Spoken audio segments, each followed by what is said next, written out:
কিছু কাজ রয়েছে যা আমাদের কখনোই করা উচিত নয়, যেমন আশা করা। যদি আপনি আশা করেন আর আপনার আশা পূর্ণ না হয়, আপনি খুবই কষ্ট পাবেন।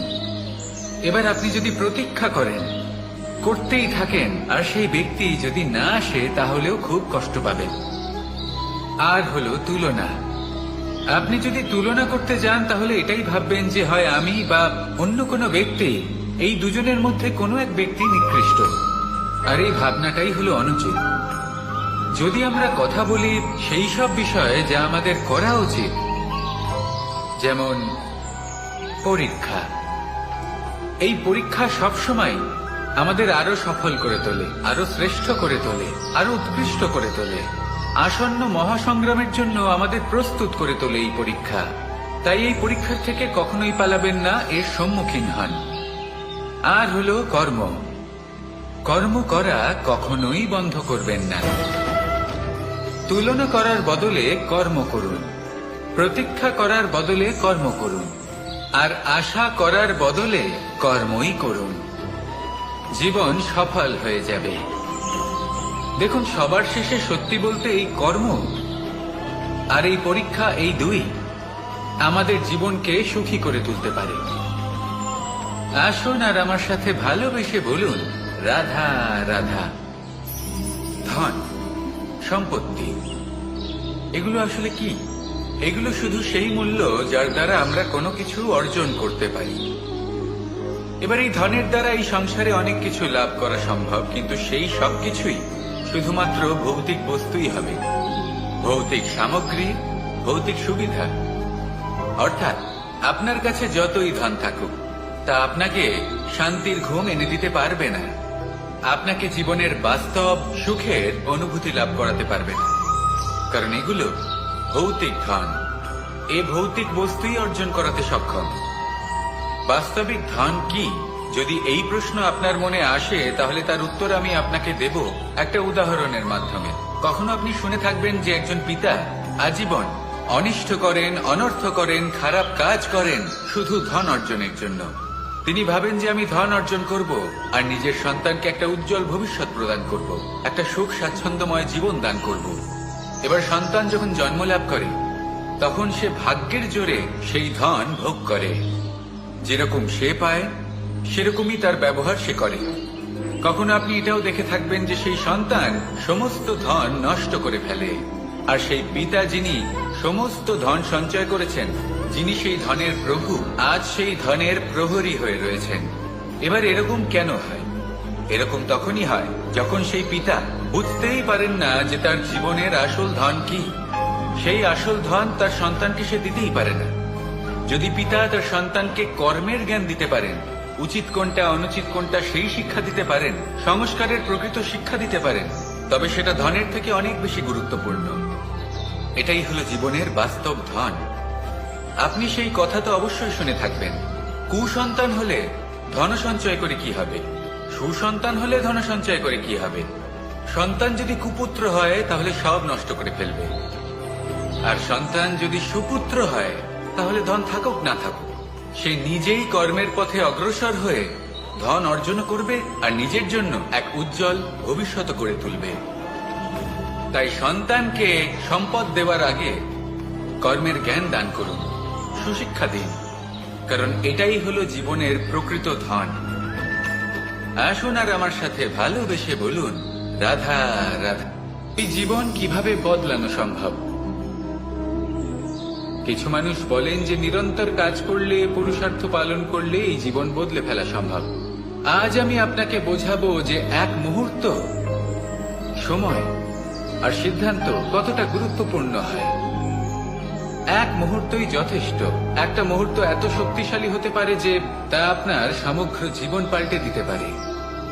এমন এক সময় ছিল শ্রীরামের কাছে, যখন ওনাকে সিদ্ধান্ত নিতে হয় যে উনি নিজের পিতার আদেশ পালন করতে বনবাসে যাবেন নাকি যাবেন না। উনি সেই আদেশ পালন করেছিলেন, তারপর সময় অনুসারে উপযুক্ত সিদ্ধান্ত নিলেন। আর আজ সকলের মনে বসবাস করেন শ্রীরাম। আর অন্যদিকে আছে রাবণ। ওনার কাছে একটা সময় ছিল, একটা সুযোগ ছিল নিজের প্রারব্ধকে শুভ করে তোলার। উনি ভুল করলেন আর মৃত্যু লাভ করলেন।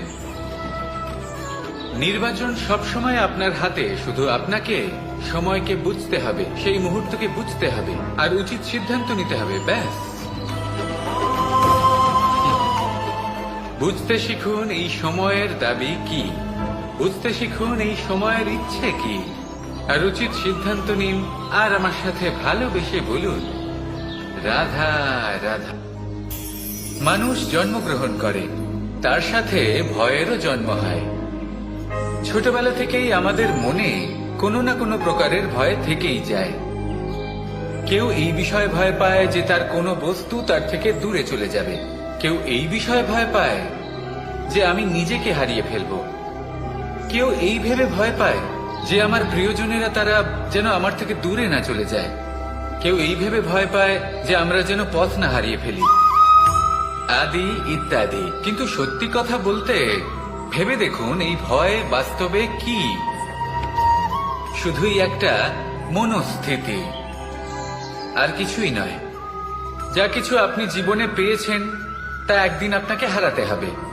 এই জীবন হলো আপনারই, কিন্তু তাও একদিন সমাপ্ত হবে। তাই ভয় পেয়ে কি লাভ? এই ভয় শুধু আপনাকে জীবন যাপন করা থেকে বাধা দিচ্ছে, আর কিচ্ছু নয়। পথ হারিয়ে ফেললেই বুঝতে পারবেন যে নতুন পথ কিভাবে বানাতে হয়। কিছু মানুষকে জীবন থেকে হারালে তবেই আপনি বুঝবেন যে আপনার আপনজনকে। এই ভয়ের কারণে ভীত হয়ে থাকবেন না। এই তারা নক্ষত্র অন্ধকারের অভাবে গুরুত্ব হারায়। শিবকেও মহাদেব হওয়ার জন্য বিষ পান করতে হয়েছিল। প্রত্যেক পরিস্থিতি, প্রত্যেক সাফল্য আপনার পরীক্ষা নেবে, তাতে উত্তীর্ণ হওয়া হলো আপনার কর্ম। যখনই আপনি ভয় পাবেন বা সংকটের সম্মুখীন হবেন, তখন সাহসের সাথে তার সম্মুখীন হন।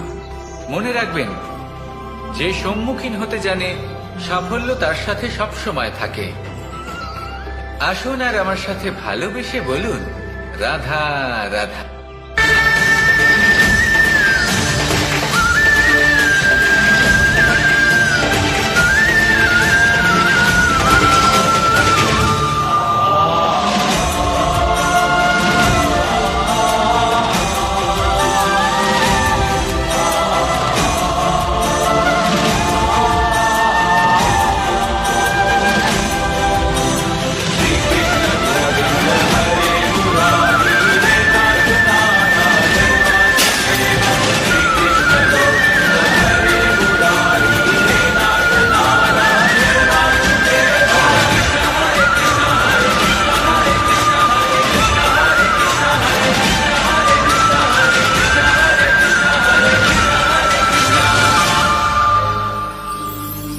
বুদ্ধি আর বিবেকের পার্থক্য কোথায় তা নিয়ে এই সংসার অনেক কিছুই ভাবে।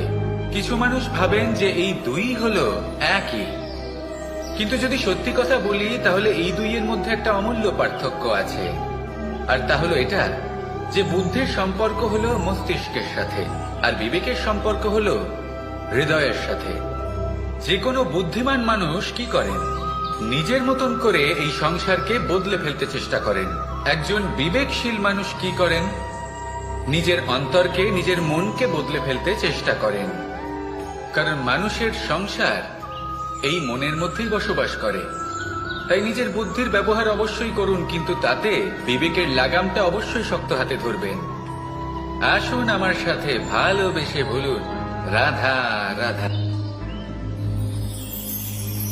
বনস্পতি ফলনের জন্য আমাদের কিসের প্রয়োজন পড়ে? একটু ধরিত্রীর, একটু পরিশ্রমের, আর একটা বীজের।